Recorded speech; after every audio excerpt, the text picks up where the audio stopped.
பாஞ்சாலி உன்னிடத்தில் சேலை கேட்டாள், அந்த பார்த்தனவன் உன்னிடத்தில் கீதை கேட்டான், நான் இருக்கும் நிலையில் உன்னை என்ன கேட்பேன். அடுத்த வரி போடுவார், இன்னும் நன்மை செய்து துன்பம் வாங்கும் உள்ளம் கேட்பேன். இதை விட என்ன ஒரு பாடல் உங்களுக்கு வேணும்? எவன்லாம் நன்மை செய்கிறானோ அவன்லாம் துன்பம் வாங்குவான்னு அர்த்தம்.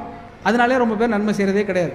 நன்மை செய்து துன்பம் வாங்குவதை விட துன்பமே வந்தாலும் நன்மை செய்து கொண்டே இருக்கக்கூடிய ஒருவனாக நாம் வாழ்கிறோமே, வாழ வேண்டும் என்று நினைக்கிறோமே, அப்போதுதான் நாம் முழு மனிதனாக வாழ்கிறோம் என்பதற்கான ஒரு அர்த்தம் கிடைக்கும். அதைத்தான் இந்த இலக்கியங்கள் திரும்ப திரும்ப திரும்ப நமக்கு சொல்லிக்கொண்டே இருக்கிறது. பாஞ்சாலி உன்னிடத்தில் சேலை கேட்டாள், அந்த பார்த்தன